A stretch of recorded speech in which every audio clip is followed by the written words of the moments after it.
Sesaat lagi Anda akan menyaksikan Apa Kabar Indonesia Malam, didukung oleh Diabetasol, Wadimor, tentu sarung kita, Le Mineral.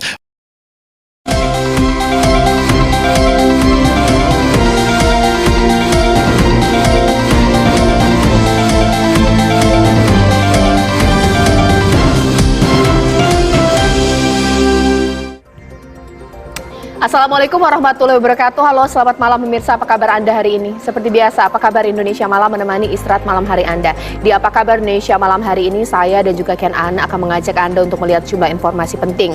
Kalau dari sisi dialog politik, pasti mengenai sidang MK yang digelar di hari ini. Yang mana yang menjadi sorotan adalah gugatan diajukan oleh kubu 01 dan juga 03. Mulai dari menolak hasil pemilu versi Pilpres versi KPU, bahkan juga mendiskualifikasikan pasangan Prabowo Gibran dan juga menggelar pemilu ulang. Pertanyaannya adalah, mungkinkah ini kemudian diterima oleh Hakim MK? Jawabannya di Apa Kabar Indonesia Malam hari ini, Ken? Ya, selain itu juga Apa Kabar Indonesia Malam akan menghadirkan kepada Anda pemirsa informasi peristiwa yang viral di media sosial hari ini.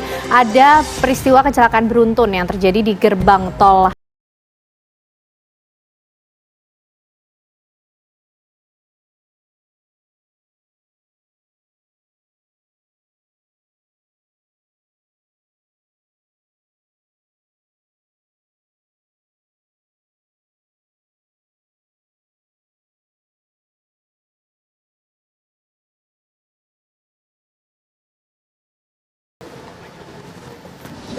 Sorry.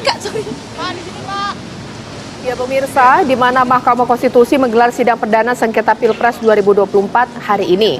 Pasangan calon nomor urut 1, Anies Baswedan dan Muhaimin Iskandar hadir dalam sidang, berharap praktik konstitusi dapat terjaga selama jalannya proses sengketa Pilpres 2024.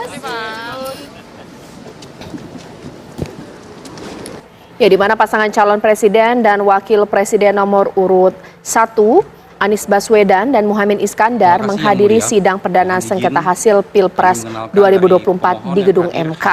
Anies dan Caimin yang didampingi oleh kuasa hukum Timnas Amin, Ari Yusuf Amir, tiba di lokasi pukul 7.20 waktu Indonesia Barat.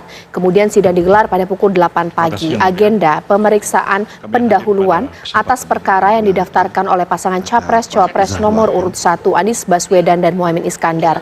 Di atas mimbar, Anies mendapat kesempatan menyampaikan pidato pendahuluan. Anies turut menyoroti soal proses Pilpres 2024 lalu, termasuk beberapa dugaan adanya pelanggaran. Usai menyampaikan pandangannya selama 10 menit, kuasa hukum 01 kemudian membacakan ringkasan permohonan perselisihan hasil pemilu Presiden 2024. Dan saya sendiri Hifdil Alim, yang mulia. Terima kasih. Assalamualaikum warahmatullahi wabarakatuh. Waalaikumsalam. Tapi perlu kami garis bawahi dan kita semua sadari bahwa angka suara tak mutlak menentukan kualitas dari demokrasi. Tak otomatis mencerminkan kualitas secara keseluruhan. Setiap tahapan proses pemilihan, mulai dari persiapan awal hingga pengumuman, haruslah konsisten dengan prinsip-prinsip kebebasan, kejujuran, keadilan. Dan prinsip-prinsip ini bukan formalitas, ini bukan sekedar ada di teks, tapi ini pondasi esensial yang harus dijaga untuk membangun dan memelihara sistem demokrasi yang sehat, yang stabil, dan yang berkelanjutan. Pasangan calon presiden wakil presiden Ganjar Pranowo Mahfud MD menghadiri sidang perdana sengketa perselisihan hasil pemilihan umum PHPU di gedung MK.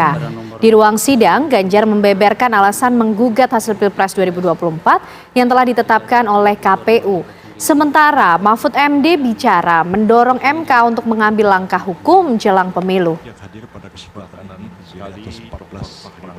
Sidang sengketa perselisihan hasil pemilihan umum PHPU dengan pemohon calon presiden dan calon wakil presiden nomor urut 3 Ganjar Pranowo Mahfud MD dimulai pukul 13 waktu Indonesia Barat di gedung Mahkamah Konstitusi. Di ruang sidang, Ganjar membeberkan alasan Ganjar Mahfud menggugat hasil Pilpres 2024 yang telah ditetapkan oleh KPU. Ganjar mengatakan gugatan bukan hanya soal kecurangan saja. Mantan Gubernur Jawa Tengah itu juga menyinggung adanya penyalahgunaan kekuasaan. Kemudian Mahfud MD juga bicara soal sejumlah hal termasuk mendorong MK untuk mengambil langkah hukum jelang pemilu. Ganjar Mahfud datang ke sidang perdana sengketa perselisihan hasil pemilihan umum atau PHPU didampingi oleh Deputi Hukum Tim Pemenangan Nasional TPN Ganjar Mahfud, Todung Mulya Lubis, dan Wakil Deputi Hukum TPN Henry Yosodiningrat. Bahwa demokrasi bisa dinodai oleh mereka yang hanya mempedulikan kekuasaan dan mendahulukan kepentingan pribadi. Dan kita selalu ingat bahwa apa yang harus kita lakukan ketika situasi menghendaki, kita melakukan sesuatu. Maka hari ini kami menggugat. Dan lebih dari sekedar kecurangan dalam setiap tahapan pemilihan presiden yang baru lalu. Yang mengejutkan bagi kita semua adalah benar-benar menghancurkan moral, adalah menyalahgunakan kekuasaan. Ya pemirsa, berikut tanggapan Hotman Paris Hutapea selaku kuasa hukum mewakili kubu Prabowo Gibran. Baru SHMA. Ketua Tim Hukum Kubu 01, Ari Yusuf Amir, langsung tancap mengutarakan pokok-pokok permohonan perselisihan hasil pemilu presiden 2024. Ari Yusuf turut mengutip pernyataan anggota Komite Hak Asasi Manusia PBB yang menyoroti netralitas presiden dalam Pilpres 2024. Tiga hal penting yang menjadi perhatian serius dari Bakri Wali NDI. Yang pertama, adanya putusan Mahkamah Konstitusi, selanjutnya kami sebut Mahkamah, mengenai perubahan syarat usia calon presiden dan calon wakil presiden yang diubah di menit terakhir.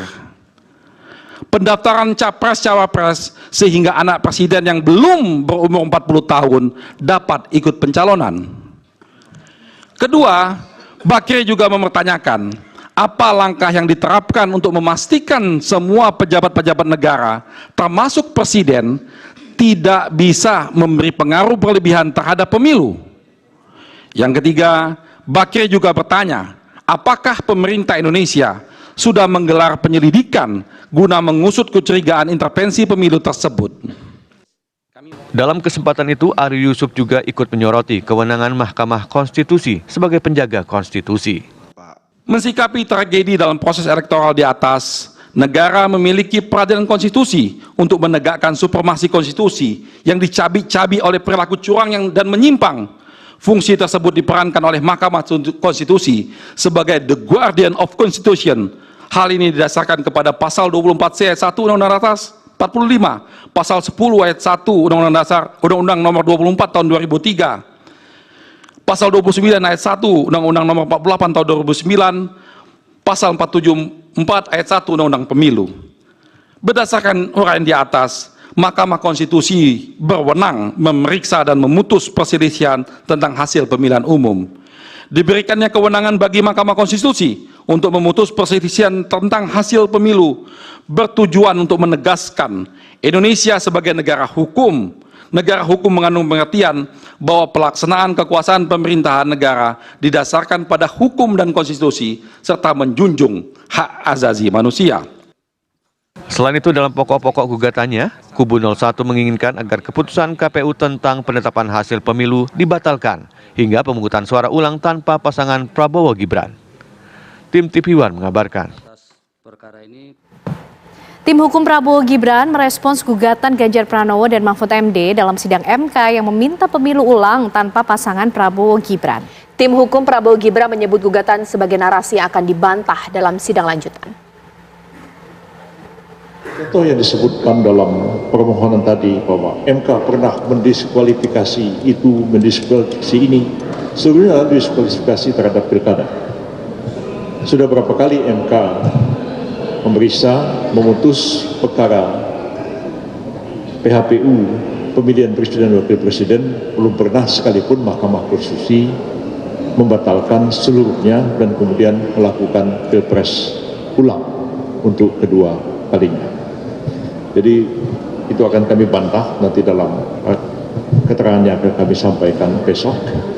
Pada prinsipnya kami mengatakan bahwa narasi yang dikemukakan lebih banyak merupakan satu pandangan, satu pendapat, ya, mengutip banyak pandangan-pandangan ahli dari buku-buku yang barang tentu akan kami jawab, tapi juga akan dikonter oleh ahli yang akan kami hadirkan. Ya pemirsa, sebelum kita menuju ke informasi lainnya, kita tahu bahwa Presiden terpilih Prabowo Subianto sore ini berbuka puasa bersama Partai Demokrat. Ya, Prabowo diundang oleh Ketua Majelis Tinggi Partai Demokrat SBY untuk silaturahmi dan buka puasa. Acara digelar mulai pukul 16 waktu Indonesia bagian Barat di sebuah hotel di Jakarta Selatan. Jajaran pimpinan dan elit Partai Demokrat yang dikonfirmasi hadir diantaranya Ketua Majelis Tinggi Partai Demokrat Susilo Bambang Yudhoyono dan Ketua Umum Partai Demokrat Agus Harimurti Yudhoyono. Acara juga dihadiri pengurus Partai Demokrat tingkat pusat dan daerah. Acara ini menjadi momen pertemuan pertama kali antara Presiden terpilih Prabowo Subianto dan Partai Demokrat sejak KPU menetapkan pemenang Pilpres 20 Maret pekan lalu.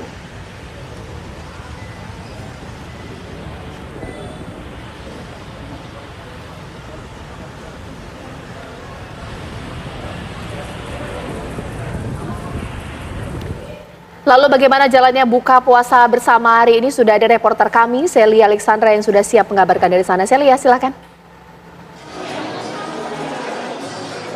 Ya, Caca, Kenana dan juga pemirsa. Wah, hari ini saya berbuka puasanya bersama dengan Partai Demokrat dan juga Presiden terpilih Prabowo Subianto. Nah, di samping saya sudah ada juru bicara dari Partai Demokrat, Pak Herzaki. Hari ini buka puasanya menarik sekali ya bersama dengan Presiden terpilih, ada SBY dan juga ada Bapak Ketua Umum, Pak AHY. Makan apa aja sih hari ini? Pertama kita tadi bukanya kurma. Nah, jadi semua dapat kurma, lalu setelah itu kurma kita ada kolak pisang. Entah mengapa hari ini makan kolak pisangnya lebih nikmat gitu. Nah, ini mungkin karena efek bersama Presiden ke-8 terpilih Pak Prabowo Subianto. Alhamdulillah ini, apalagi suasana guyup ya, akrab, enak. Terus di sini kita juga makanan khas Indonesia. Rata-rata makanan khas Indonesia tadi bisa dilihat di sini menu-menunya. Alhamdulillah semuanya pada senang nih. Tapi rata-rata tadi begitu azan langsung buru-buru makan tuh. Ya. Alhamdulillah ini senang sekali kita di sini karena bagaimanapun kehadiran Pak Prabowo ini kita nanti-nantikan.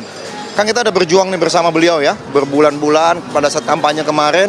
Alhamdulillah beliau menang satu putaran sesuai dengan harapan kita semua. Dan hari ini adalah pertemuan pertama kita dengan Pak Prabowo setelah beliau dinyatakan menang oleh KPU. Oke, berarti ini adalah wujud syukur dari Partai Demokrat bersama dengan Presiden terpilih Prabowo Subianto. Ada harapan nggak sih dari Partai Demokrat sendiri dengan wujud syukur hari ini di bulan Ramadan khususnya? Ya tentunya bulan penuh berkah. Bagaimanapun kita berharap Pak Prabowo benar-benar bisa memenuhi visi, misi, janji-janjinya, program-programnya untuk rakyat Indonesia. Kan tadi beliau sampaikan ini amanah yang luar biasa ya.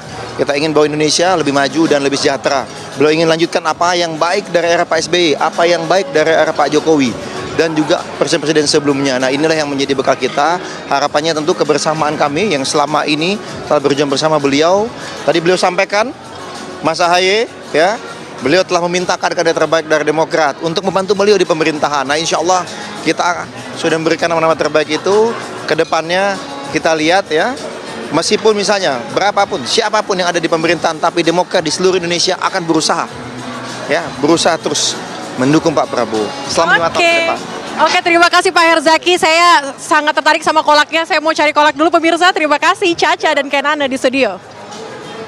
Baik, terima kasih Celia mengabarkan dari lokasi buka puasa bersama Prabowo Subianto dan juga Partai Demokrat. Pemirsa usai jeda, apa kabar Indonesia Malam itu masih akan hadir bersama dengan Caca Anissa. Benar sekali Ken dan juga pemirsa, sesaat lagi yuk mari kita bahas mengenai gugatan MK hari ini di mana masing-masing pihak dari kubu 01 dan juga 03 hadir dan memberikan narasinya terkait dugaan pelanggaran pemilu atau Pilpres pemirsa. Pertanyaannya, kuatkah hingga kemudian nanti akan dikabulkan oleh Hakim MK? Sesaat lagi di Apa Kabar Indonesia Malam.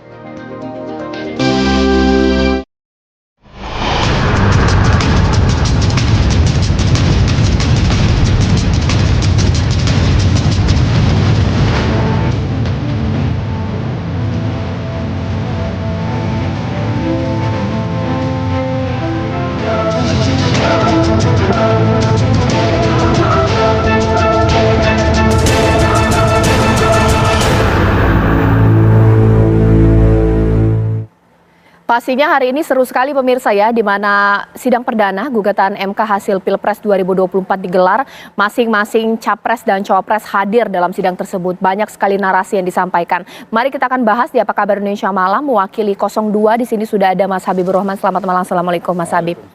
Kita juga akan menyapa pemirsa dua narasumber saya lewat sambungan Zoom, yakni mewakili 01 di sini Mas Mustafa Nara dan 03 Mas Duke Ari. Selamat malam. Assalamualaikum Bapak-bapak. Selamat malam. Ya, mungkin saya ingin ke Mas Nahra terlebih dahulu. Mas Nahra bisa jelas dengan suara saya? Ternyata belum ya. Mungkin saya ke Mas Ari terlebih dahulu. Mas Ari, boleh disampaikan lewat kuasa hukum pastinya sudah merangkum ya apa menjadi poin-poin gugatan. Agak terkejut juga ya kita ya, meminta Prabowo Gibran didiskualifikasikan dan Pilpres diulang hanya antara Anies, Caimin dan Ganjar Mahfud. Ini apa alasannya? Ya, terima kasih Mbak Caca, Bang Habibur Rahman, selamat malam. Jadi memang alasan gugatan kita ini memang terjadi banyak pelanggaran yang perlu kita sampaikan di dalam gugatan itu, sehingga kami menilai ini lebih pada merupakan sebuah pelanggaran yang terstruktur, sistematif dan masif, sehingga inilah yang menjadi poin inti dari gugatan kami gitu. Dan pelanggaran-pelanggaran ini perlu kami utarakan, sehingga memang banyak hal-hal yang perlu diuji, perlu dilihat secara jelas di Mahkamah Konstitusi, bahwa hasil yang telah diperoleh ini ternyata diperoleh dari hasil yang melanggar etik, kemudian melanggar prosedur, dan juga melanggar prinsip-prinsip azas-azas pemilu itu sendiri. Gitu. Jadi pada intinya itu, Mbak. Oke, Mas Habib boleh dikomentari? Ya. Kayak sudah terlalu parah begitu ya, pelanggaran terstruktur, sistematif, hingga kemudian didiskualifikasikan, nggak ikut pemilu, cuma 2 paslon aja, nih gimana? Ya, jadi apa yang disampaikan rekan-rekan merupakan hak dan kewenangan mereka selaku penggugat menyampaikan petitum dan narasi gugat permohonan seperti itu. Tapi kalau saya ingin menyampaikan pendapat saya bahwa memang dalam konteks prosedur itu adalah bukan domain Mahkamah Konstitusi, tapi domain Bawaslu, dan dalam konteks substansi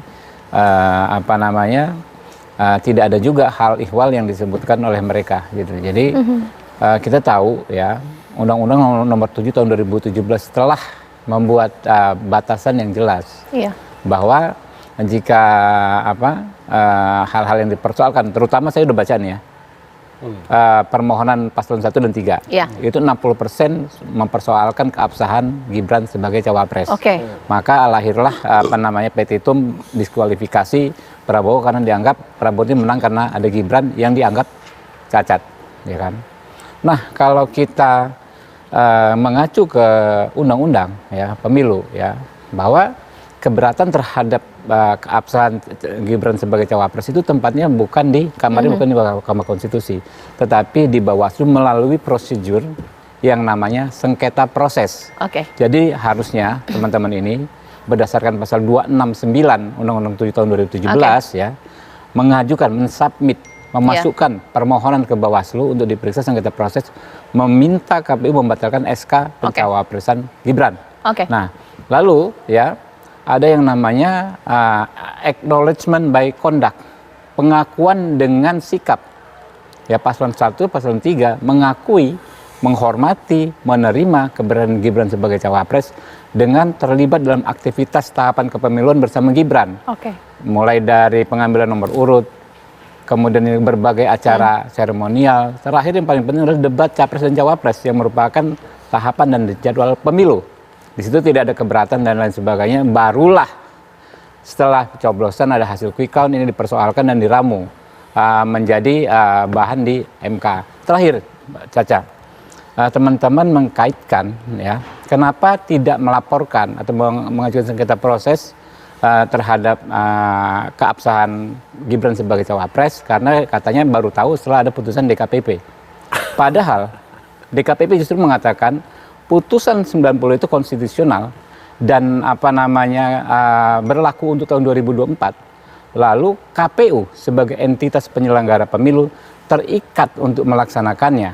Nah, tetapi setelah putusan di KPP juga, kalau di Undang-Undang 7 tahun 2017, mereka punya hak nih. Kalau baru tahu setelah ada putusan DKPP, punya hak untuk mengajukan sengketa proses.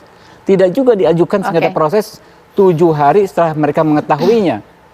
Nah, ini yang menurut saya ya membuat akhirnya ya sudah keberanian Gibran sebagai cawapres memang sebetulnya sudah diterima, ya sudah tidak ditolak dan sudah diakui keabsahannya oleh mereka sendiri. Ya, satu persatu kita bahas, ada banyak sekali poin dari Mas Habib. Kalau yang pertama kita akan bahas mengenai didiskualifikasikannya Prabowo karena tadi Gibran. Itu dia. Jadi gini, saya mau tanya langsung Mas. Diskualifikasi itu adalah jenis petitum untuk di Bawaslu, bukan untuk di MK. Makanya aneh kalau di MK itu kan hanya penghitungan hasil perolehan suara. Jadi diskualifikasi itu adalah produk ya amar putusan sengketa proses di Bawaslu. Mas Nahra, intinya bahwa Mas Habib mengatakan aneh lah kalau petitumnya mendiskualifikasikan karena tidak absah, harusnya saya sejak awal. Dan yang kedua, salah alamat bro, ibaratnya gitu, salah kamar, ini harusnya ke Bawaslu. Bagaimana Mas Nahra?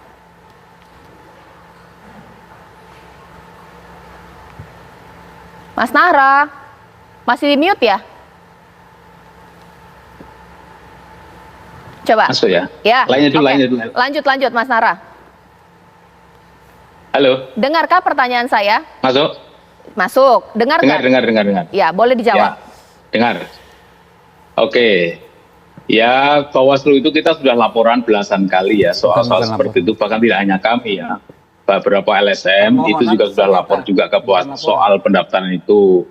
Tapi sama sekali tidak direspon. Halo? Ya, lanjut Mas Nahra. Halo? Ya, lanjut Mas Nahra. Ya, tidak direspon sehingga karena tidak ada respon positif dari Bawaslu, kami langsung menyatakan nanti kita urus di MK. Nyatanya laporan kami diterima kok, karena sehari sebelumnya permohonan ini PAP ini sudah dibaca juga oleh MK, jadi tidak ditolak. Artinya tidak ada masalah, mau di Bawaslu maupun di MK tidak ada masalah. Sudah dikaji, masa ada dua paslon sama-sama ke MK semuanya salah? Emang yang menjadi lawyer paling benar adalah 02, nggak benar juga seperti itu. Nggak paham. Bagaimana? Agak persepsi. Boleh diluruskan. Ya, di 464, ya 454 di buku keempat lah Undang-Undang 7 tahun 2017 ada pembedaan pelanggaran administrasi pemilu. Ya, itu yang mungkin dimaksud oleh Mas Nara. Ya. Jadi dugaan pelanggaran administrasi memang dilaporkan atau tidak dilaporkan, KPU berhak masuk ke situ. Yang kedua, ya kan sengketa proses. Ini yang saya bilang bolak-balik dari tadi pagi di berbagai acara, sengketa proses. Ini modelnya semacam gugatan perdata. Ya, nggak akan bisa Bawaslu bertindak tanpa ada yang secara administrasi mensubmit, mengajukan dalam konteks administrasi dengan berkas tertulis, ditandatangani kuasa paslon, masukkan ke Bawaslu untuk bersengketa proses. Nah, ini yang tidak dilakukan. Ya. Jadi kalau terhadap pelanggaran, ya itu memang begitu, KPU bisa by inisiatif atau by laporan, tapi sengketa proses haruslah di Bawaslu berdasarkan pendaftaran pengajuan resmi tertulis ke Bawaslu oleh orang yang mereka tidak melakukan itu, oleh paslon yang merasa dirugikan. Itu tidak dilakukan. Saya tanya ke 03 Mas Ari. Nah, 03 sebelumnya ada tidak mendaftarkan gugatan sengketa tadi, atau sengketa setelah proses, sengketa proses, atau setelah kalah lah baru kemudian rame-rame di MK? Perlu luruskan ya Pak, supaya tidak salah paham terhadap ketentuan di Bawaslu, bahwa sebenarnya tidak hanya Bawaslu diam saja, tetapi juga ada mekanisme temuan yang itu juga bagian dari instrumen yang bisa dilakukan oleh Bawaslu.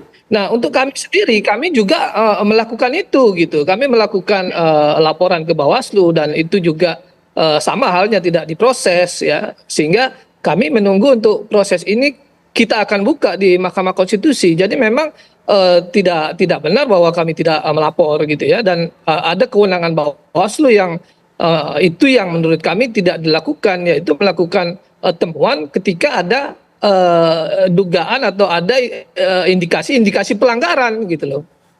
Oke, ya nanti saat lagi Bang Margarito Kamis akan memberikan titik terang dari sekelumit problem ini. Dua pihak ini pasti punya pemahaman masing-masing. Satu sudah didaftarkan tetapi tidak digubris, yang satu tidak resmi karena bukan gugatan sengketa. Tapi bisa tidak bahwa gugatan ini kemudian berujung pada pendiskualifikasian? Sesaat lagi di Apa Kabar Indonesia Malam.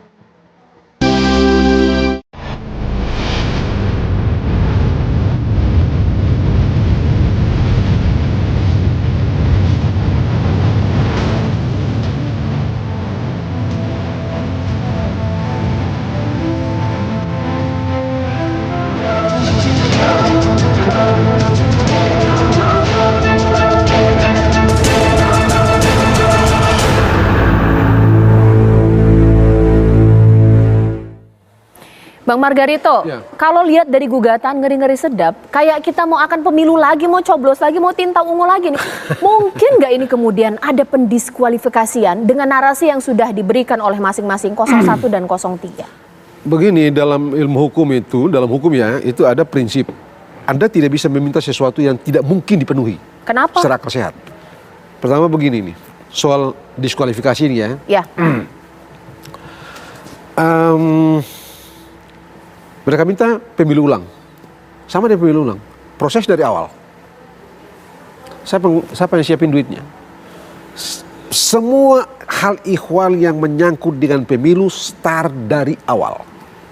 Ada bikin DPT baru dan segala macam. Surat suara, rekrut lagi ini dan itu dan segala macam. Berapa lama? Ini nggak mungkin. Satu. Kemudian yang kedua, nggak ada dasarnya. Orang bolak-balik bilang tidak bisa ini karena jujur dan adil jadi harus diperiksa oleh Mahkamah Konstitusi gitu ya. Justru prinsip pasal 22C 22 F ya. Ayat 1 pemilihan umum itu dilaksanakan dengan asas langsung umum luber dan adil itu. Itulah yang diturunkan ke bawah dengan kewenangan pada KPU, diberikan kepada kewenangan kepada Bawaslu. Dengan membuat rincian masalah. Ada sengketa tadi yang bilang ada pelanggaran administrasi, ada sengketa proses, ada PHPU, ada juga sebenarnya dengan soal etik ya. Tapi oke lah. Nah, ini 3 soal ini karena kerangkanya jujur adil itu dengan apa maknanya? Maknanya adalah konstitusi itu menyediakan jalan untuk memproteksi atau melindungi orang yang merasa dirugikan. Kita sebut dengan constitutional remedy atau constitutional protection untuk mereka yang merasa dirugikan dengan menyediakan prosedur itu gitu. Kenapa tidak digunakan? Nah sekarang bukan di sini, di sini tapi bukan Anda. Karena konstitusi sudah berikan hak itu pada mereka dan mereka tidak gunakan, maka secara hukum harus dianggap Anda tidak menggunakan hak Anda melepaskan hak Anda itu dengan konsekuensi Anda mengikatkan diri pada seluruh konsekuensi hukum dan timbul dari Anda melepas hak Anda itu. Jadi tidak bisa dipersoalkan. Oke, berarti intinya mereka telat mempermasalahkan ini. Lanjut. Sekarang saya ke Mas Nara. Udah telat Mas Nara ikut dalam proses kontestasi pemilu. Hasil keluar akhir KPU umumkan baru kemudian mempermasalahkan hal ini. Agak kurang kuat gugatannya kalau untuk menginginkan ada pemilu ulang, Mas Nara.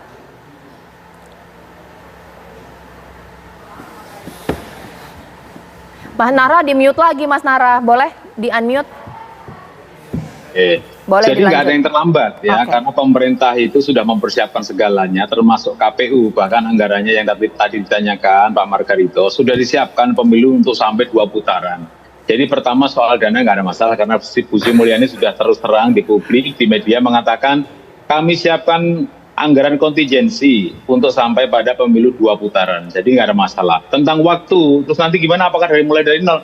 Ya enggak, ini kan surat suara sudah DP itu sudah selesai, TPS jumlah dan sebagainya sudah selesai. Ini hanya PSU ya, bukan pemilu ulang tapi pemungutan suara ulang, bukan pemilu ulang. Kalau pemilu ulang kan dari nol betul, tapi ini PSU beda dong. Kalau PSU itu kan sudah sebelumnya yang lain-lain setelah sudah selesai. Ini hanya karena sebagian ya boleh Mas Bang Margarito. Ya. Kalau bisa saya ini ya. Iya, maksud saya nggak ada yang terlambat. Iya. Maksud saya ini ya. Ya ditahan Mas Nara. Undang-undang nomor 7 itu, yang dikenal di Undang-undang nomor 7 2017 itu cuma pemungutan suara ulang, betul. penghitungan ulang, pemilu susulan, atau lanjutan. Tidak ada yang lain. Tapi bisa dong pemungutan suara ulang? Kalau pemungutan suara ulang, ini Mas Nara mesti pastikan betul bahwa syarat-syarat yang ditaruh untuk dilakukan pemungutan suara ulang itu seluruhnya terpenuhi di satu Indonesia. Apa syarat? Misalnya KPPS atau PPS begitu mau masuk surat suaranya sudah dicoblosin semua, dirusakin, ada intimidasi dan sejenisnya yang diatur, saya lupa pasalnya gitu ya, rinci kok itu. Kalau itu terpenuhi, kalau itu terpenuhi, pemungutan suara ulang. Itu pemungutan suara ulang. Nah, kalau harus dilakukan di Indonesia, itu berarti bahwa hal ihwal hukum itu terjadi di seluruh Bukan karena pencawapresan Gibran. Mas Ari, kalau mau pemungutan suara ulang, bukan karena pencawapresan seseorang, tapi ada surat suara sudah tercoblos seluruh Indonesia, barulah kita PSU. Itu undang-undang ya, itu undang-undang, bukan ini, undang-undang. Mas Ari, boleh dijawab. Kita kan tidak hanya mempermasalahkan pencalonan Gibran saja, itu hanya salah satunya dari alasan kami melakukan gugatan, tetapi juga ada alasan lain terkait intimidasi, kemudian juga terkait adanya bantuan sosial yang mencurigakan, yang terindikasi banyak yang menguntungkan pihak 02. Nah, ini yang terjadi di beberapa daerah gitu. Kita sudah mengumpulkan bukti-buktinya dan ini menjadikan alasan kami untuk melakukan permohonan itu. Jadi tidak hanya sebatas pencalonan Gibran yang kami anggap tidak sah, tetapi juga banyak materi lain yang nanti akan kita buktikan gitu. Iya, Mas Habib, di berondong gugatan ini ada juga mengenai intimidasi, surat suara tercoblos dan lain-lain, dan juga pencawapresan Gibran. Jadi kalau basisnya adalah memori permohonan, teks permohonan yang disubmit ke ke MK dan kami mendapatkan salinannya secara resmi, saya lihat tidak ada seperti disampaikan oleh Pak Margarito hal ihwal syarat terjadinya pemungutan suara ulang di seluruh TPS. Dalilnya nggak ada. Yang didalilkan itu menurut saya, yang sepanjang pemahaman saya ya, bagian besar soal pencawapresan Gibran, ya kan ya. Kedua soal politisasi bansos. Itu bukan syarat pemungutan suara ulang. Syarat pemungutan suara ulang itu kan yang teknis sekali tadi. Ada surat suara belum tercoblos, orang yang tidak berhak ikut mencoblos. Itu memang didalilkan. Tapi hanya di bagian kecil dari berkas permohonan, dari memori permohonan paslon 1 maupun paslon 2. Kalau yang paslon 1, saya ingat banget hanya ada sekitar 8 item. Ya, yang paling besar itu yang poin pertama soal daftar pemilih yang ada 2000 TPS dan segala macam. Yang lainnya ada yang cuma soal 7 suara tercoblos tapi dihitung kurang di pengurangan suara ya kan ya dan lain sebagainya. Itu cuma kecil sekali angkanya, nggak di seluruh Indonesia. Jadi kalau politisi bansos itu nggak ada kaitan dengan pemungutan suara ulang. Nanti sesaat lagi saya akan tanya juga ya kepada seluruh narasumber kita ya. Tapi mungkin saya ke Bang Margarito terlebih dahulu, Bang. Kalaulah memang andai-andai saja ya, entah itu gugatan diterima atau tidak, 58% yang kemarin memilih 02, kita anggap apa gitu kalau sampai harus PSU ini bagaimana? Itu dia itu. Saya tidak mau bilang apa-apa, tapi itu jadi masalahnya. Dan yang paling saya rasa begini deh, kita mendingan logis-logis saja gitu ya, supaya pertempuran di court itu menjadi sangat reasonable gitu ya. Sebagian yang disampaikan tadi nggak bisa dipakai. Misalnya soal Gibran, tadi udah saya bilang, Gibran itu mendaftar sedari awal. Lalu tadi saya setuju dengan, karena memang gitu ilmunya gitu ya. Anda berinteraksi dengan dia dalam peristiwa yang dirancang, yang secara hukum dilakukan oleh KPU. Tanya jawab, di debat itu tanya jawab. Apa makna hukum atau apa nilai hukumnya? Anda mengakui eksistensi, Anda mengakui validitas dari pencalonan Gibran. Karena Anda mengakui, Anda berdebat dengan dia. Menarik, Mas Nara. Apa yang bisa Mas Nara jawab? Capres-cawapres Anda mau berdebat dengan Gibran, tapi usai pemilihan Anda tidak menganggap dia sebagai cawapres yang absah secara administrasi. Itu yang ditanyakan oleh Bang Margarito. Iya, pertama kan ada dua pintu. Ya, sebagian melalui Bawaslu, sebagian kita putuskan nanti di MK. Persoalan-persoalan kenapa Gibran tidak kita protes ketika debat, ketika daftar. Sebenarnya kan sudah banyak yang protes, tapi kan Bawaslu kan diam seribu bahasa. Dan banyak sekali pelanggaran-pelanggaran Gibran yang tidak diproses ya. Dan kemudian Bawaslu itu ya tidak mengeluarkan pernyataan, bahkan cuman teguran nggak jelas seperti itu. Jadi kalau orang mengatakan ya orang akhirnya males ya mengurus seperti itu karena berpihak. Sekali lagi saya katakan Bawaslu itu berpihak. Ketika kasus dilakukan oleh Gibran, maka sepertinya adem ayem saja. Tapi ketika pelanggaran dilakukan oleh 01, 03, teriakannya luar biasa 24 jam. Yang pertama yang perlu saya jawab. Jadi tidak ada yang menolak pada waktu karena apa, sudah banyak penolakan, kritik ya. Bahkan di KPU sudah memutuskan seperti itu, tapi ya tidak ada tindakan dari Bawaslu. Tidak ada. Oleh karena itu jalan satu-satunya adalah di MK, nanti semuanya terbuka. Jadi tidak perlu sewot karena ini prosesnya nanti panjang. Termasuk kalau boleh saya katakan jurisprudensinya, itu Gubernur Sumatera Selatan itu kemudian pernah dibatalkan kok hanya gara-gara penggunaan APBN untuk pemilu. Jadi memang tidak harus seperti yang tadi dikatakan di awal-awal, semuanya harus melalui Bawaslu, nggak boleh ke MK dan sebagainya. Tapi ada jurisprudensinya, sudah pernah terjadi di tingkat provinsi seperti itu. Oke, nanti saat lagi saya juga akan minta tanya kepada Mas Ari tanggapannya, dan ibaratnya kalau misalnya kita lagi bermain bola ini ya, 2 tim lawan 1 ini, kuat tidak kemudian kuasa hukum dari 02 melawan gugatannya begitu banyak pemirsa. Sesaat lagi lah, usai jeda berikut. Ya, kembali di Apa Kabar Indonesia Malam. Sekarang saya ke Mas Ari terlebih dahulu. Bolehlah diberikan komentar juga ya bahwa optimis tidak sih tim dari 03 bahwa gugatan ini diterima? Banyak sekali materi gugatan. Udah pasti yang diminta adalah seberapa kuat bukti dari kuasa hukum 03. Seperti apa, Mas Ari? Ya, kami sangat optimis sekali ya, Mbak. Ini gugatan kami akan diterima dan petitum kami juga akan diterima karena memang pelanggaran itu akan kami buktikan bahwa itu nyata terjadi ya, pelanggaran-pelanggaran. Bahkan kalau kami analogikan terkait pencalonan Gibran sendiri, itu ibarat kita mau sholat, itu wudunya saja sudah batal gitu, sehingga memang proses selanjutnya ini tidak sah gitu. Dan ini tentu akan menjadi pertimbangan majelis nanti untuk membatalkan, mendiskualifikasi atau menyatakan tidak sah pencalonan 02 ini gitu. Ya, sekarang saya minta kami sangat yakin dan dari lainnya juga. Oke, Mas Nara boleh ditambahi juga. Kita tahu bahwa perspektif hukum dari hakim MK itu bukan kualitas tapi kuantitas ya. Seberapa kuat bahwa ada kecurangan pemilu di seluruh Indonesia hingga kemudian harus dilakukan PSU, menggagalkan hasil dari pengumuman KPU, Mas Nara? Tadi ketika season sebelumnya saya tutup tadi, saya bilang di pengalaman di Sumatera Selatan ya, itu sudah ditetapkan oleh KPU pemenangnya, Alek Nurdin ya, dengan pasangannya. Ini kan pasangan-pasangan kan. Tapi Herman Deru menggugat ke MK karena buktinya kuat. Itu yang proses yang dipersoalkan kan, karena menggunakan dana APBN untuk memberikan kepada calon pemilih. Dikabulkan kok. Jadi nggak ada masalah. Kalau saya bilang, kalau tadi Mas 03 mengatakan ini kayak batal wudu, saya lebih parah lagi. Orang menikah tapi zina. Kenapa? Surat nikahnya itu dibuat menyusul. Nikahnya tanggal 25 Oktober, lalu tanggal 3 November itu baru dibikinkan surat nikahnya. Kira-kira seperti itu, zina dia.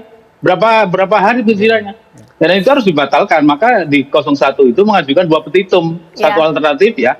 Yang pertama, yang utama itu apa? Didiskualifikasi itu Prabowo sama Gibran. Diskualifikasi. Tapi yang kedua alternatifnya adalah kalau nggak bisa didiskualifikasi, maka khususnya Gibran harus dicopot dari pasangan Prabowo Gibran. Jadi boleh PSU, tapi yang mengikuti hanya Prabowo. Tapi yang pertama, petitum yang pertama adalah bahwa kami meminta untuk didiskualifikasi keduanya pasangan. Tapi kalau nggak bisa, dan kedua, ya udah Prabowo saja ikut pemilu, tapi Gibran tidak. Ini bentuk pertanggungjawaban kepada publik, karena kita ingin menjaga demokrasi. Janganlah zina ini diperteruskan. Sampai nggak sanggup saya ulang pencontohannya, bagaimana? Silakan Mas Habib. Darahnya galak banget. Dalam hukum itu kita terlarang untuk menerapkan yang namanya analogi, nggak boleh. Karena kasus hukum semua punya hal yang spesifik. Yang kedua, kita diminta sangat berhati-hati dalam melakukan komparasi. Gradasi komparasi itu harus sempurna. Jadi hal ihwal yang disebutkan berulang kali oleh teman-teman ya, Mas Nara dan kawan-kawan dalam membandingkan pilkada dengan sebelum adanya Undang-Undang 7 tahun 2017 dengan Pilpres setelah adanya Undang-Undang 7 tahun 2017. Nah ini ya, yang satu pilkada, belum ada undang-undang yang mengatur resmi dalam konteks apapun ya, soal penyelesaian sengketa, proses, pelanggaran administrasi, dan lain sebagainya. Dibandingkan dengan Pilpres, undang-undangnya saja beda, waktunya juga beda. Nah, koreksi kita, evaluasi kita terhadap yang disebutkan Bengkulu Selatan, Sumatera Selatan, Pangkalan Bun itu apa? Kota Waringin Barat. Itulah praktek awal refinding. Hakim menemukan yang namanya TSM dan lain sebagainya di saat belum ada aturannya di pilkada maupun di Pilpres. Nah, ketika kita menyusun undang-undang pemilu, dibuatlah aturan yang detail, dibikin kanal-kanal, kamar-kamar. Kalau pelanggaran administrasi ke Bawaslu dengan melapor atau temuan. Kalau sengketa proses dengan mensubmit terhadap SK yang diterbitkan kayak pencawapresan Gibran. Kalau PHPU ke MKRI. Jadi kalau dikatakan ada presiden, bukan presiden karena nggak apple to apple. Hal yang berbeda dalam konteks undang-undang maupun waktunya gitu loh. Sehingga balik lagi, aksiologi hukum kita itu adalah kepastian hukum yang adil. 28D konstitusi kita. Artinya hukum harus pasti, hukum harus adil, hukum harus pasti. Nggak bisa kita ngarang-ngarang. Ketika kita sudah sempurnakan regulasinya, ya kan ya itulah yang kita pakai. Sekarang di mana letak kekosongan hukum? Hal ihwal yang dikeluhkan paslon 1, paslon 3, semuanya ada kalau mau dipersoalkan lewat pelanggaran administrasi, lewat sengketa proses, semuanya ada gitu loh. Nggak ada kekosongan hukum. Waktu pilkada waktu itu nggak ada. Memang terjadi kekosongan hukum, nggak ada yang bisa memproses TSM waktu itu. Maka ada refinding Prof Mahfud dan kawan-kawan waktu itu. Oke, nanti saat lagi Bang Margarito boleh ditambahkan, ini kira-kira kuat tidak kuasa hukum dari 02 ini ibaratnya diberondong dari serangan gugatan dari masing-masing kuasa hukum 01 dan juga 03. Dan kita juga tahu di 03 sendiri ya ada Mahfud MD ini seperti sesaat lagi. Apa kabar Indonesia Malam? Lebih.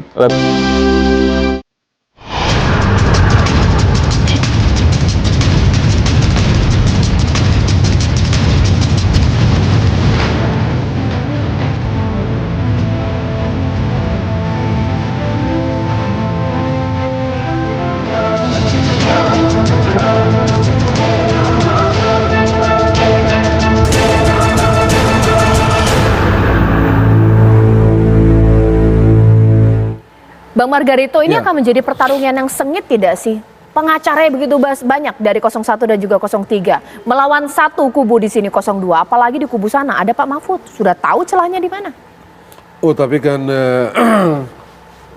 akhirnya kan Anda bicara tentang bukti. Oke. Bukti itu pun yang dapat memberi keyakinan kepada hakim bahwa yang dibuktikan itu punya signifikan, punya hubungan kausal dengan perolehan suara. Anda boleh taruh banyak bukti, tapi kalau bukti itu dinilai tidak memiliki hubungan kausal dengan perolehan suara, Anda turun dan orang Pak Prabowo dan Pak Gibran naik suaranya, tidak berpengaruh apapun juga. Jadi bukan soal kuantitas lawyer, sama sekali tidak. Ini soal kualitas bukti dan argumentasi. Tidak kurang dan tidak lebih. Dan dengan segala hormat kita sama Profesor Mahfud, sekarang dia tidak dalam. Cara pandang hakim juga berbeda, dan rules yang dipakai oleh Pak Mahfud dengan rules yang dipakai oleh hakim-hakim yang sekarang ini berbeda. Tadi Pak Habib sudah beda, sudah bisa bilang. Lagi pula yang Pak Mahfud bola-balik putus-putus dulu yang sekarang dipakai sebagai referensi oleh teman-teman ini, itu pilkada. Dua hal yang berbeda. Yang menurut konstitusi di undang-undang sekarang pilkada itu tidak dikualifikasi sebagai pemilu. Karena itu tadi Nabi bilang tidak bisa dipakai sebagai dasar untuk melakukan analogi. Yang jelas undang-undangnya lain. Beda. Nah, bayangkan Anda masuk kalau di pilkada gitu ya, untuk masuk ke Mahkamah Konstitusi itu selisih suara harus berapa? Di Pilpres kan sama sekali tidak gitu. Kalau pakai preferensinya undang-undang pilkada, ini orang tidak bisa masuk loh. Oke. Iya, Mas Ari boleh. Jaraknya, gapnya besar sekali kan persentasenya. Mas Ari boleh ditanggapi karena jarak gap antara 02 dan 03 ini begitu jelas, meskipun ada Pak Mahfud MD di 03, kita tahu juga Hakim MK punya perspektif yang bisa jadi sangat berbeda dengan Pak Mahfud secara logika hukum melihat permasalahan sengketa Pilpres ini, Mas Ari. Iya, saya kok berpikirnya justru Hakim MK punya, yang tadi sempat disebutkan bahwa Hakim MK punya kewenangan untuk menemukan hukum gitu loh, ya, sehingga dia bisa menilai pelanggaran-pelanggaran ini justru lebih menjadi alasan untuk mendiskualifikasi gitu, karena memang sedari awal alasan pengajuan kita bukan masalah kuantitas ya, tetapi lebih pada kualitas penyelenggaraan itu sendiri gitu.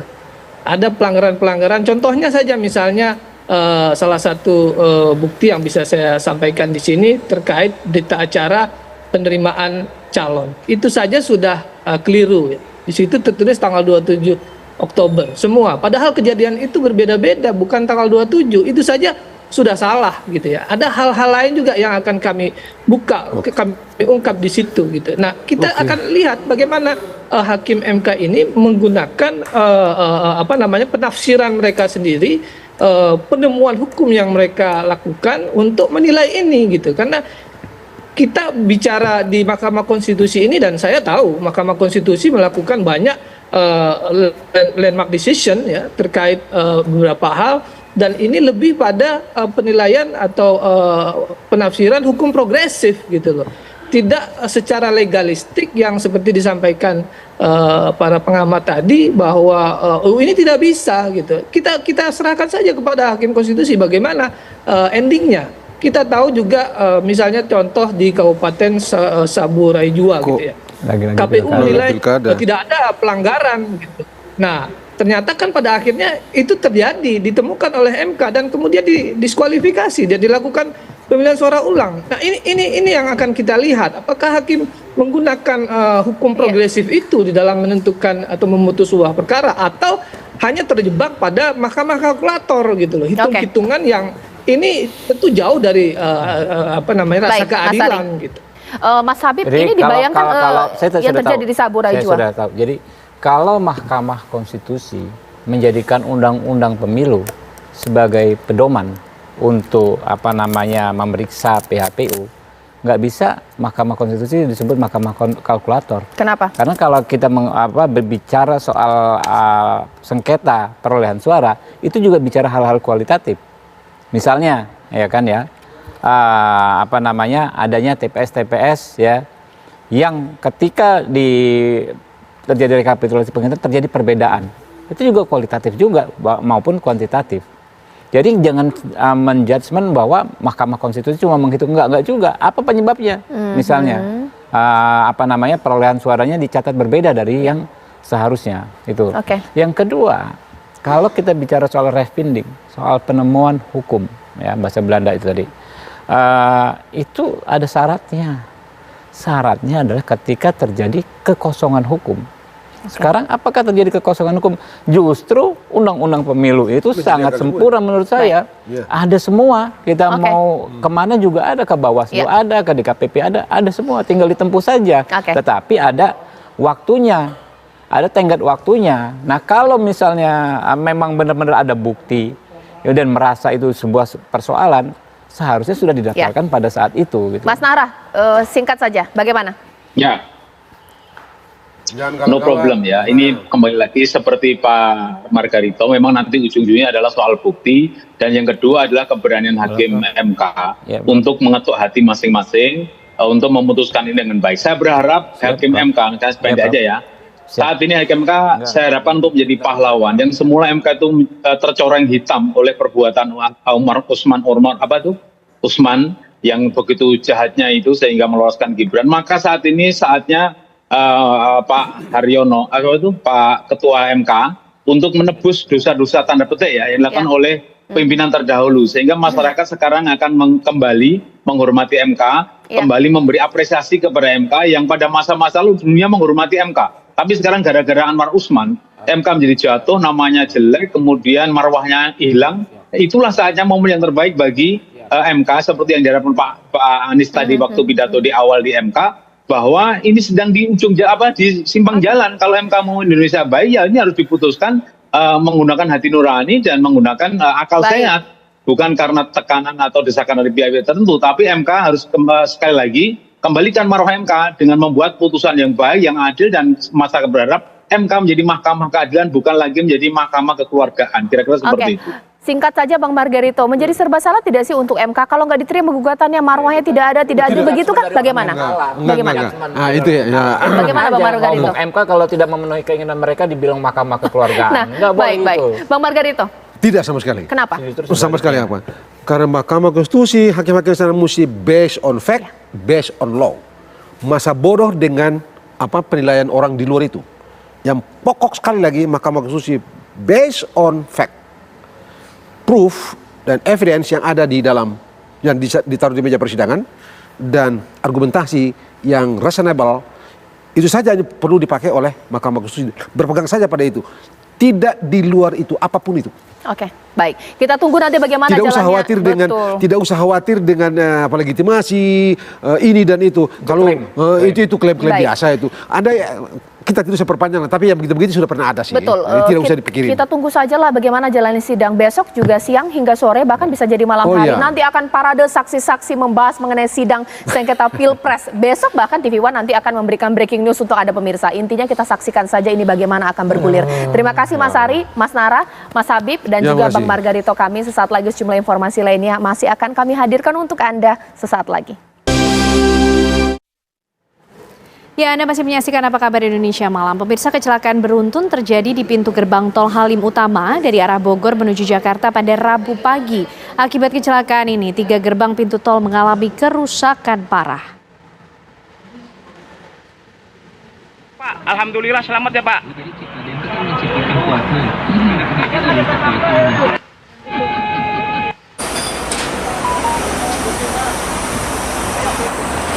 7 kendaraan, 2 diantaranya mobil truk mengalami kerusakan parah.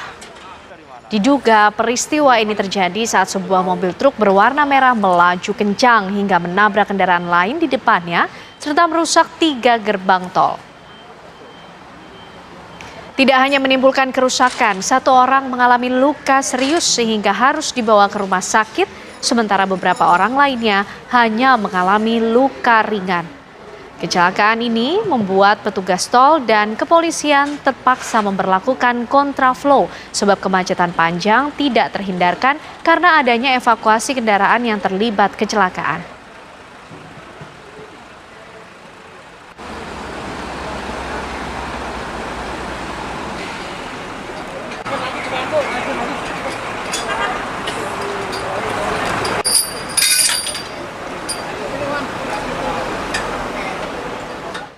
Satu unit truk terlibat tabrakan maut di Balikpapan yang membuat motor terbakar dan pengendara tewas di tempat.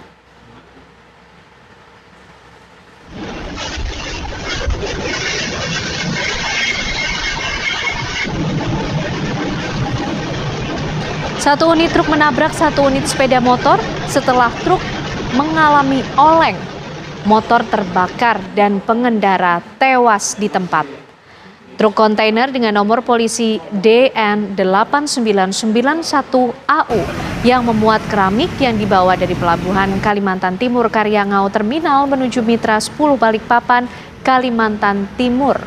Saat jalanan menurun, sopir truk Andi Suryanto yang membawa muatan kontainer oleng dan menyeberang melewati pembatas jalan dan menabrak pengendara motor dengan nomor polisi H5258AHG yang dikemudikan Nasrudin.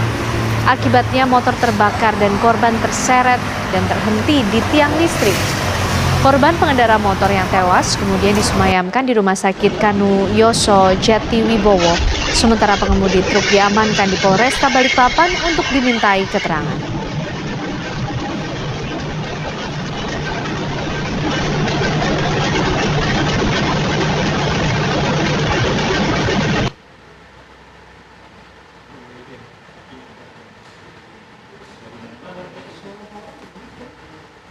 Polres Metro Bekasi Kota masih melakukan penyelidikan terkait dengan kasus BBM jenis Pertalite yang bercampur air hingga membuat kendaraan mogok atau mati mesin.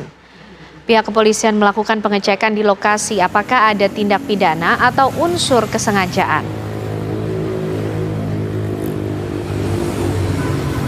Pasca warga menggeruduk SPBU yang berada di Jalan Insinyur Haji Juanda, Kota Bekasi, Jawa Barat, yang diduga tercampur air, hari ini pihak Polres Metro Bekasi Kota serta Pertamina melakukan pengecekan di SPBU tersebut.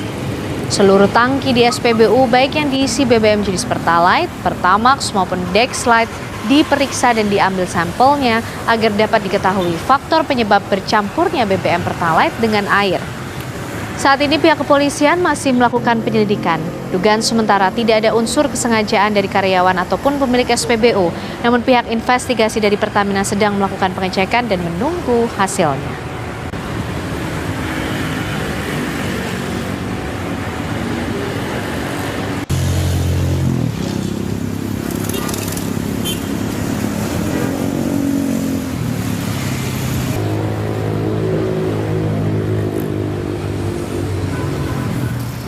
Ya, untuk mengetahui bagaimana penanganan kasus BBM bercampur dengan air ini pemirsa, kami ajak Anda berbincang dengan AKBP Muhammad Firdaus, Kasat Reskrim Polres Metro Bekasi Kota. Selamat malam Pak Firdaus. Ya, selamat malam Mbak. Ya, Pak Firdaus, dari hasil penyelidikan maupun juga penyidikan yang dilakukan oleh pihak kepolisian, apakah sudah ada pelaku yang diamankan dari kasus ini? Infonya pengemudi dari truk tangki BBM tersebut apakah betul? Ya, terima kasih Mbak. Perlu kami jelaskan bahwasannya memang benar setelah kami amankan supir dan tangki yang angkut BBM jenis Pertalite dan juga 3 orang karyawan SPBU dan juga pengawasnya, yang mana 3 orang karyawan SPBU ini kami amankan di salah satu SPBU di Karawang. Jadi peran dari masing-masing pelaku ini, terutama yang anak AMT, anak mobil tangki, ini terkait dengan dia sebagai supir dan kenek. Dia membawa minyak atau BBM jenis Pertalite ke SPBU di Kelari, Kabupaten Karawang. Terus kemudian menurunkan 8 kiloliter sesuai dengan pesanan order dari SPBU tersebut. Terus kemudian 2 pelaku ini menawarkan kepada security dari SPBU tersebut sejumlah 1.800 liter BBM jenis Pertalite. Kemudian security tersebut menerima tawaran tersebut, sehingga diturunkan lagi 1.800 liter ke SPBU tersebut. Dan 2 orang pelaku menerima uang sebesar 14 juta rupiah. Terus kemudian setelah itu 2 pelaku ini mengambil selang di SPBU tersebut dan memasukkan air ke dalam mobil tangki BBM jenis Pertalite tersebut, Mbak. Oke. Artinya Pak, ada faktor kesengajaan dalam kasus ini?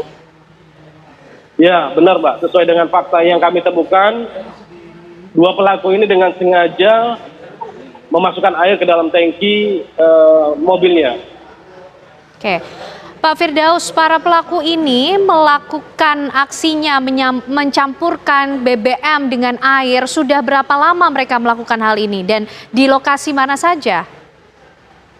Ya, berdasarkan hasil keterangan para pelaku, mengakui bahwasannya perbuatan mereka baru kali ini dilakukan di SPBU yang tadi kami jelaskan. Oke.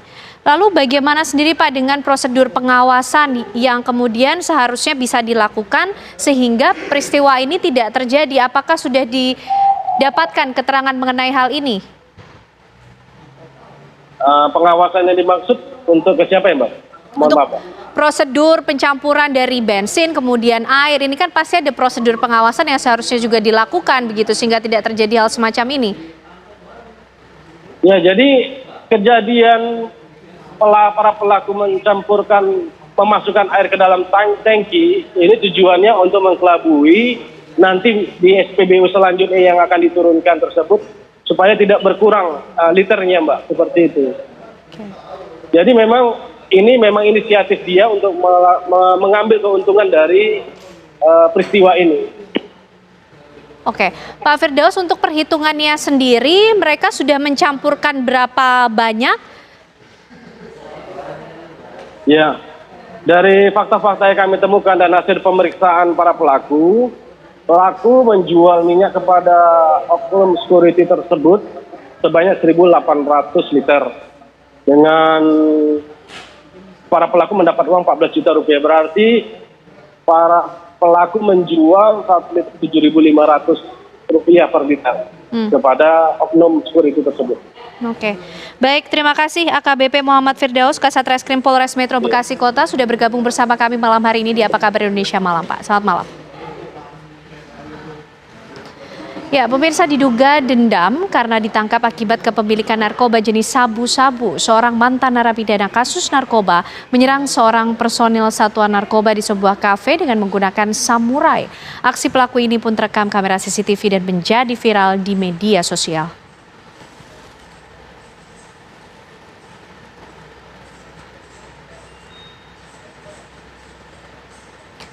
Terlihat di rekaman CCTV, seorang pria melakukan penyerangan terhadap sekelompok orang di Jalan Tekad Biru, Kabupaten Indragiri Hilir Riau. Pelaku penyerangan itu menggunakan sebilah parang. Diketahui sekelompok orang yang diserang adalah personil Satuan Narkoba Polres Indragiri Hilir yang tengah bersantap sahur. Korban pun langsung mengeluarkan senjata api miliknya dan memberikan tembakan peringatan untuk menghentikan aksi pelaku. Melihat korban dilengkapi dengan senjata api, pelaku terkejut dan melepaskan goloknya. Pelaku berhasil diamankan dan dibawa ke Mapolres Indragiri Hilir Riau.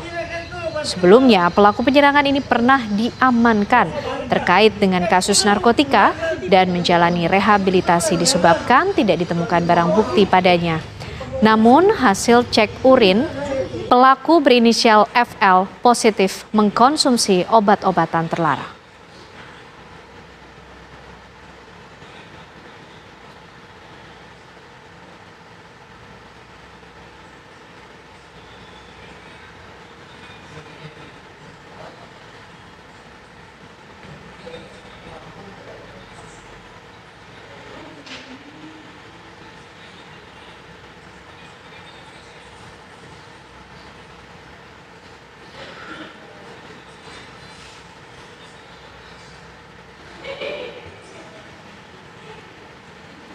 Diduga sakit hati karena dituduh mencuri hewan ternak, seorang pria di Maros, Sulawesi Selatan nekat mengancam tetangganya sendiri menggunakan senjata tajam.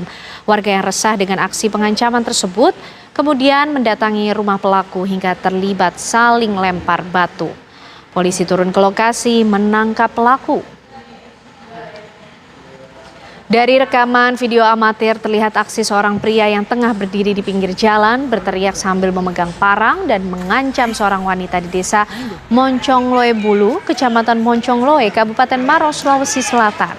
Aksi pengancaman ini membuat warga resah lalu mengepung rumah pelaku hingga terjadi aksi saling lempar batu antara warga dengan pelaku yang memegang balok kayu. Sejumlah keluarga pelaku sempat berupaya menenangkan warga yang emosi. Namun aksi saling lempar batu ini terhenti setelah polisi tiba di lokasi. Pelaku berhasil ditangkap saat tengah berada di desa Pacelekang, Kecamatan Patalasang, Kabupaten Goa, Sulawesi Selatan. Setelah sebelumnya sempat meninggalkan lokasi usai terlibat saling lempar batu dengan warga. Di depan polisi, pelaku diketahui berinisial S. Nekat melakukan aksi pengancaman kepada wanita yang tak lain adalah tetangganya. Lantaran sakit hati dituduh mencuri hewan ternak oleh korban. Untuk mengantisipasi hal-hal yang tidak diinginkan, pelaku beserta barang buktinya berupa parang dibawa ke Mapolres Maros untuk menjalani pemeriksaan lebih lanjut.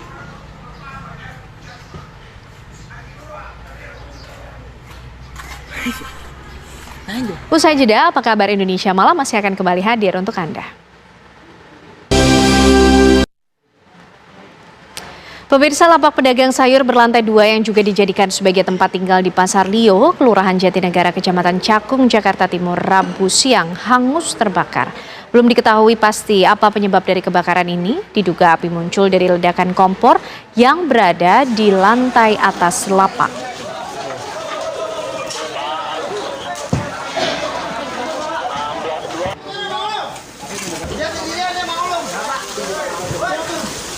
Dalam rekaman video amatir, warga memperlihatkan kepulan asap disertai kobaran api begitu cepat menghanguskan bangunan lapak pedagang sayur berlantai 2 yang juga dijadikan sebagai tempat tinggal di Pasar Lio, Kelurahan Jatinegara, Kecamatan Cakung, Jakarta Timur, Rabu siang. Petugas suku dinas penanggulangan kebakaran dan penyelamatan wilayah Jakarta Timur yang berada di lokasi dengan cepat melokalisir api agar tidak terjadi perambatan yang lebih meluas. Belum diketahui pasti apa penyebab dari kebakaran ini. Diduga api muncul dari ledakan kompor yang berada di lantai 2 bangunan lapak sayur. Tak hanya itu, 2 rumah yang berada di kawasan tersebut pun terkena imbasnya. Beruntung tak ada korban luka maupun jiwa dalam peristiwa kebakaran ini. Setelah menerjunkan 13 unit mobil pemadam beserta puluhan personil, api berhasil dipadamkan 1 jam kemudian.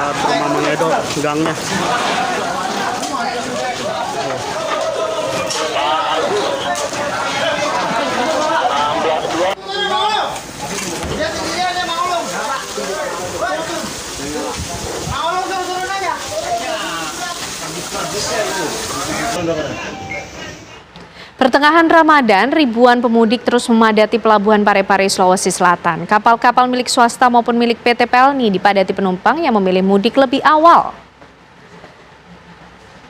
3.587 pemudik asal Samarinda, Balikpapan, Kalimantan Timur dan Nunukan, Kalimantan Utara, Senin pagi tiba di Pelabuhan Parepare. Sementara itu, 1.725 penumpang melanjutkan perjalanan atau berangkat menuju Bau-Bau, Sulawesi Tenggara menggunakan 1 kapal milik PT Pelni.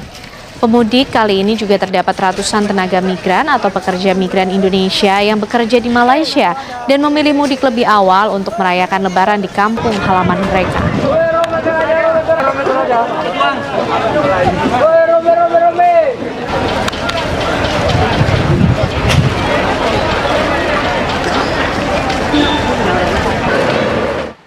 Dua pekan jelang Lebaran, para pemudik sudah mulai meninggalkan Yogyakarta menuju kota tujuan.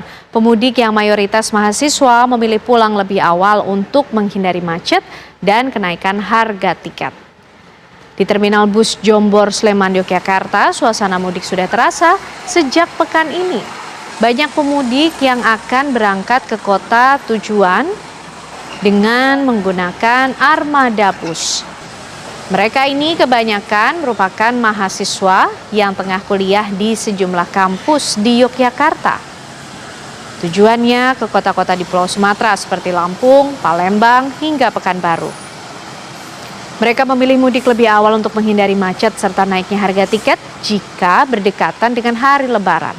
Sejumlah agen mengaku penjualan tiket bus sudah mengalami kenaikan hingga 2 kali lipat dibandingkan dengan biasanya.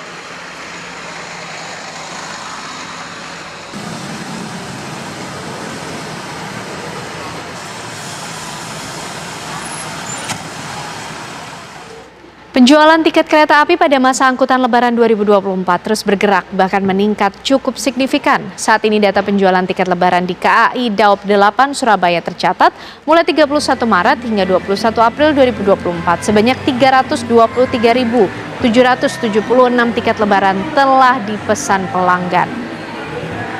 Data penjualan tiket Lebaran ini masih akan terus meningkat selama penjualan tiket terus berlangsung. Penumpang kereta Lebaran di wilayah Daop 8 Surabaya ini didominasi dengan tujuan Semarang, Yogyakarta, Jakarta, Bandung, Jember, dan Banyuwangi. Sementara itu, mengantisipasi lonjakan penumpang saat arus mudik Lebaran, pihak KAI Daop 8 mengoperasikan 54 perjalanan kereta jarak jauh yang terdiri dari 43 kereta reguler dan 11 kereta jarak jauh tambahan. Hal ini untuk mengakomodir kebutuhan pelanggan pada masa angkutan Lebaran 2024 dengan total menyediakan 30.340 tempat duduk setiap hari.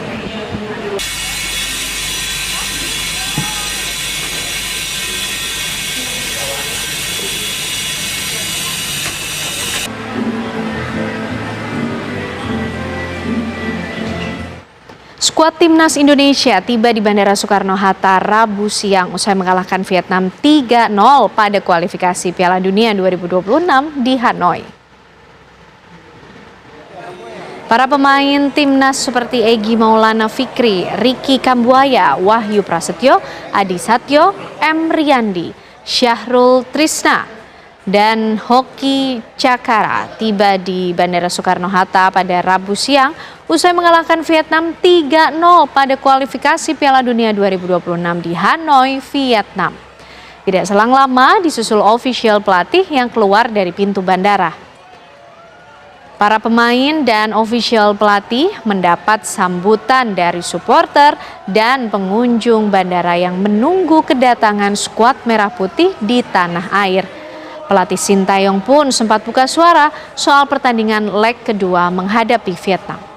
Official pelatih akan menyiapkan para pemain yang akan melawan Irak pada 6 Juni 2024 mendatang.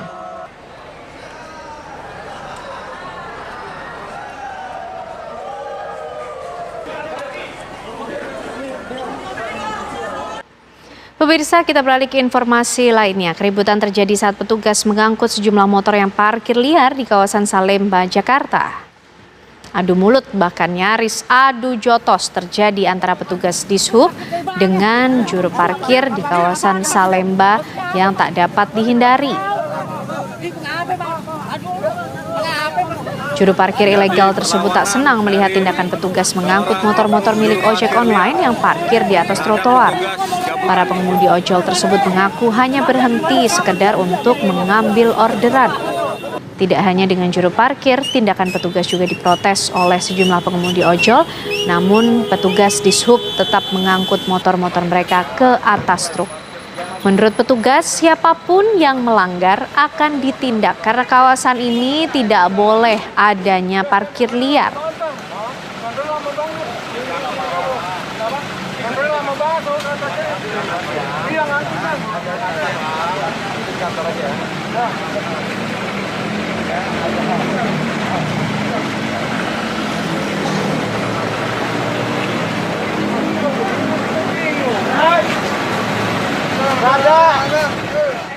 Pencarian hari ketiga korban longsor masih terus dilakukan oleh tim SAR gabungan di Kecamatan Cipongkor, Kabupaten Bandung Barat, Jawa Barat.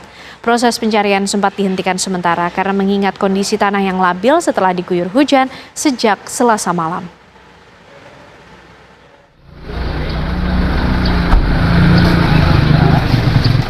Tim SAR gabungan masih terus melakukan pencarian 6 korban longsor di Kampung Gintung, Kecamatan Cipongkor, Kabupaten Bandung Barat, Jawa Barat. Proses pencarian di hari ketiga penuh kehati-hatian. Wilayah Kabupaten Bandung Barat pada Selasa malam diguyur hujan sehingga dikhawatirkan terjadi longsor susulan. Sementara menurut pantauan BMKG di wilayah Kabupaten Bandung Barat diperkirakan akan diguyur hujan pada Rabu siang hingga malam. Untuk itu, tim SAR gabungan akan mengevaluasi apakah akan dilakukan penghentian sementara dalam proses pencarian korban. Pagi tadi jam 6.00 kita bentuk tim kecil bersama dengan K9 Polda Jabar dan K9 Polres Cimahi untuk melakukan asesmen ulang terhadap dampak longsor tersebut, terutama di 3 sektor pencarian kita.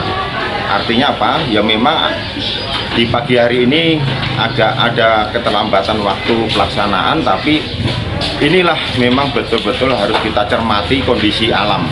Karena memang informasi dari BMKG di wilayah area bencana ini intensitasnya dari pukul 12 sampai malam memang intensitas hujan ringan hingga sedang.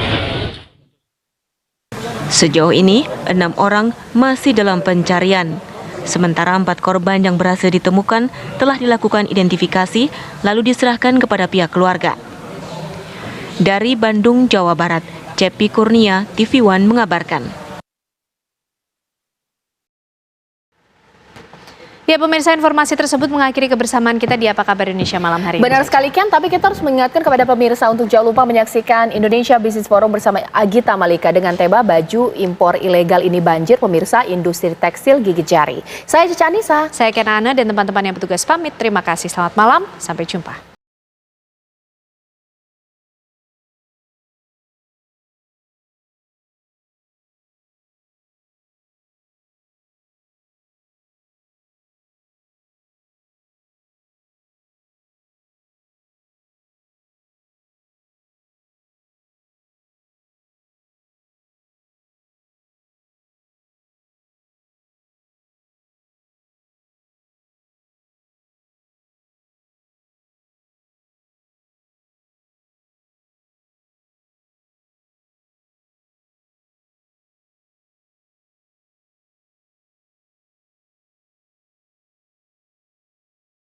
Dibawa, salah satunya air mineral untuk memenuhi kecukupan cairan tubuh untuk dapat menjaga produktivitas kita. Di setiap perjalanan ke kantor, aku nggak pernah lupa air mineral di dalam tas aku. Dengan kemasan terproteksi seperti ini, aku nggak usah khawatir karena ini higienis dan bebas dari pemalsuan.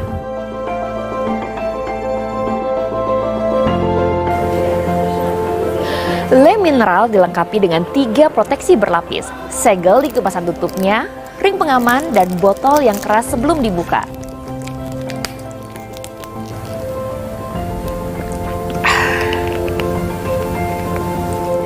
Le Mineral rasanya lebih segar karena mengandung mineral esensial, jadi jangan lupa minum Le Mineral setiap hari. Rasanya nggak bikin enak.